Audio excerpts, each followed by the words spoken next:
Aceh. Nah, kita explore lagi ke sana.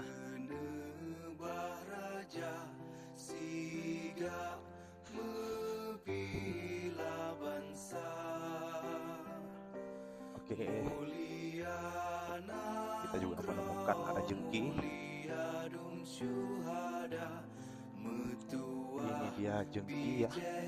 Jengki merupakan alat tradisional di Aceh yang tidak dapat dipisahkan dari kehidupan petani.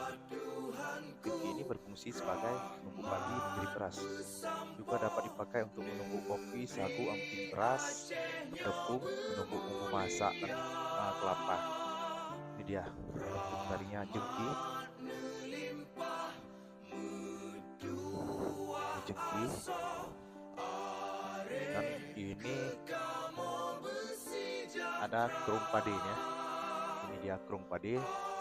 Kerung padi ini terbuat dari anyaman kulit bambu atau buluh. Kerung padi ini dapat diisi hingga 3,5 ton padi kering ya.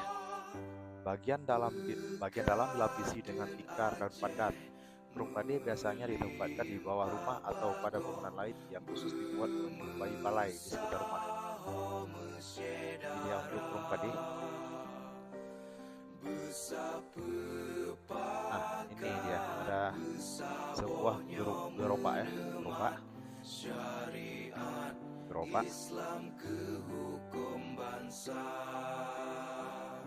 Gerobak atau sejenis alat angkut tradisional untuk mengangkut barang ya, yang digerakkan dengan tenaga lembu atau kerbau. Ini dia gerobak. Bahasa Acehnya gerobak ya, bahasa Mongkong ini.